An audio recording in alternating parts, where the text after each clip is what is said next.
বউ আমার সেলিব্রিটি, সমাজে বড় ইউটিউবার, এতই ফেমাস আমার বউ, বোঝা দায় কে যে স্বামী তার। বউ আমার সেলিব্রিটি, সমাজে বড় ইউটিউবার, এতই ফেমাস আমার বউ, বোঝা দায় কে যে স্বামী তার। অনেক চ্যানেল তার আছে, ও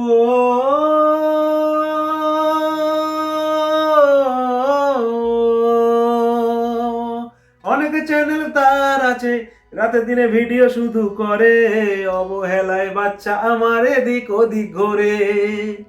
বউ আমার সেলিব্রিটি, সমাজে বড় ইউটিউবার, এতই ফেমাস আমার বউ, বোঝা দেয় কে যে স্বামী তার।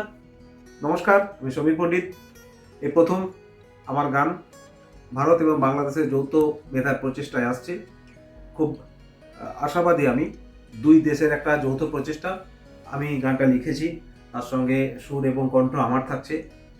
অন্যদিকে বাংলাদেশের শরীফ শেখ জিএস এবং তার টিম, মিউজিক অ্যারেঞ্জমেন্ট, তার সঙ্গে মিক্স মাস্টারিং এবং সর্বোপরি ওখানের যে প্রচার এবং ওখানের যে গানটার মার্কেটিং, এদিকে আমাদের এখানে একবারে মিলেমিশে একাকার হয়ে গেছে। তো আমি খুব আশাবাদী। তবে এখানে একটা কথাই বলবো যে বর্তমান আমাদের যে ডিজিটাল লাইফ, সেই ডিজিটাল লাইফে আমরা অভ্যস্ত হয়ে পড়েছি এবং একটা রোজগারের মাধ্যম এসেছে কিন্তু এই ডিজিটাল প্ল্যাটফর্ম, অর্থাৎ সোশ্যাল প্ল্যাটফর্ম। তো বিভিন্ন মানুষজন বিভিন্ন তাদের চিন্তাধারার প্রয়াসে, তাদের রুচিবোধ বা তাদের ভালো মন্দ যে পছন্দ অপছন্দ, তার উপর নির্ভর করেই তো সবাই কন্টেন্ট তৈরি হয়। তো এখানে কাউকে ছোট করা বা কাউকে কারো প্রতি একটা কোনো মনোভাব বা কোনো প্রবৃত্তি, খারাপ প্রবৃত্তি নিয়ে আমি কিন্তু গানটা লিখিনি। জাস্ট আমার একটা ভাবনার উদ্বেগ এসেছে, মনের একটা ভাবনা যা আজকাল চলার পথে দেখছি। তো সেই ভাবনা থেকেই গানটা আমি লিখেছি। আমি আবার বলবো, যদি এই গানের জন্য বা এই শব্দ বা এই বাক্য শুনে বা গান শুনে কেউ যদি দুঃখ পেয়ে থাকেন, তার জন্য আমি আগাম ক্ষমা প্রার্থী। জাস্ট আমি একটা আমার ভাবনা থেকে গানটাকে রচনা করেছি, তার সঙ্গে সুর দিয়েছি এবং গেয়েছি। খুব তাড়াতাড়ি গানটা আসছে। শুধুমাত্র গানটাকে এনজয় হিসেবে নেবেন, উপভোগ করবেন। যদিও বর্তমান পরিবেশ বা বর্তমান সামাজিক পটভূমিকার উপরে একেবারে রিলেটেড গান, তবুও বলবো যে শুধুমাত্র এনজয় করবেন, শুধুমাত্র মজা নেবেন। বিভিন্ন কন্টেন্ট দেখে বা বিভিন্ন ফানি ভিডিও দেখে আমরা তো মজা পাই, মজা নিই। ঠিক এই গানটাও ঠিক সেভাবেই নেবেন। কেউ একেবারে কঠিনভাবে নেবেন না, কেউ কি বলবো মন থেকে নেবেন না যে কোনো উদ্দেশ্য বা খারাপ উদ্দেশ্য নিয়ে গানটা লেখা বা কাউকে হার্ট করা লেখা। একদম সেই চিন্তাধারা আমার নয়, বাই হার্ট আমি বলছি। আর তা সত্ত্বেও কোনো যদি কেউ দুঃখ পেয়ে থাকেন, আমি ক্ষমা প্রার্থী। আপনারা শুধুমাত্র এনজয় করবেন, গানটা শুনবেন, ভালো লাগলে শেয়ার করবেন। আমি শুধু আপনারা যেমন কোনো ক্রিয়েট করলে আপনাদের ভাবনা প্রকাশ করেন, আমিও আমার একজন গীতিকার হিসেবে আমি আমার ভাবনাটাকে প্রকাশ করেছি। ভালো ভদ্র ভিডিও নাকি লোকে দেখে না, তাই তো বউ ভিডিও কলে শরীরে ঢাকে না, ছি ছি শরীরে ঢাকে না। চিন্তাধারা খুব ছোট, ও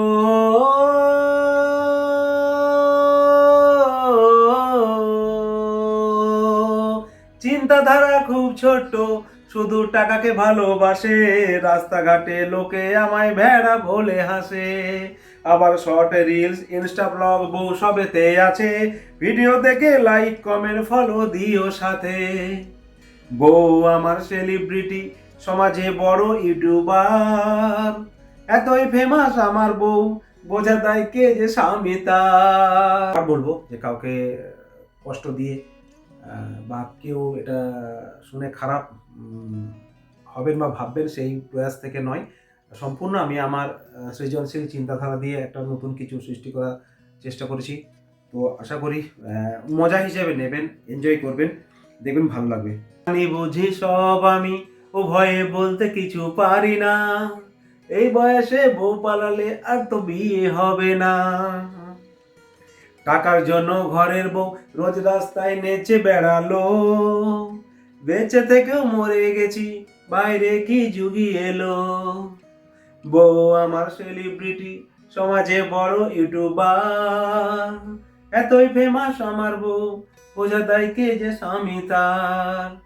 আশা করি আপনাদের ভালো লাগবে। একেবারে চেষ্টা করেছি যে গানটাকে বর্তমান আমাদের যে সোশ্যাল মিডিয়ার দাপট বা সোশ্যাল মিডিয়া যে সবসময় যে খারাপ কিছু সৃষ্টি করে সেটা নয়। বর্তমানে সোশ্যাল মিডিয়া একেবারে সব কিছু হয়ে দাঁড়িয়েছে আমাদের কাছে প্রাত্যহিক জীবনে, এবং এটা একটা খুব ভালো পজিটিভ দিকও আছে, নেগেটিভ দিকও আছে। আমরা আমাদের ভাবনা চিন্তা, আমাদের সৃজনশীল চিন্তাধারার থেকে যে যেমনভাবে পারছেন ভিডিও বানাচ্ছেন, তো প্রত্যেকের কাছেই প্রত্যেকের নিজস্ব অভিমত, তারা কীভাবে কী সাবজেক্টের উপরে ভিডিও বানাবেন। আমি যেমন আমার মতো করে গান লিখছি, কেউ ফানি ভিডিও বানাচ্ছেন, কেউ সিরিয়াস ভিডিও বানাচ্ছেন। তো প্রত্যেকটা মানুষের একটা নিজস্ব ভাবনা চিন্তা। সেই প্রয়াস থেকে আমিও এই গানটা লিখেছি, আর তার সঙ্গে সুর তাল দেওয়ার একটা চেষ্টা করেছি এবং নিজে গেয়েওছি। খুব তাড়াতাড়ি আসছে আমার গান, ভারত এবং বাংলাদেশের প্রচেষ্টায়, বউ আমার সেলিব্রিটি। তো এই বউ আমার সেলিব্রিটি গানটা নিয়ে খুবই আশাবাদী। আপনারা আমার আগের গানগুলো যেমন শুনেছেন, এটাও শুনবেন, পাশে থাকবেন। আশা করি আপনারা পাশে থাকলে আরও আগামী দিনে নতুন নতুন গান তৈরি করা, গান লেখা, সুর করা এবং গাওয়ার চেষ্টা করব।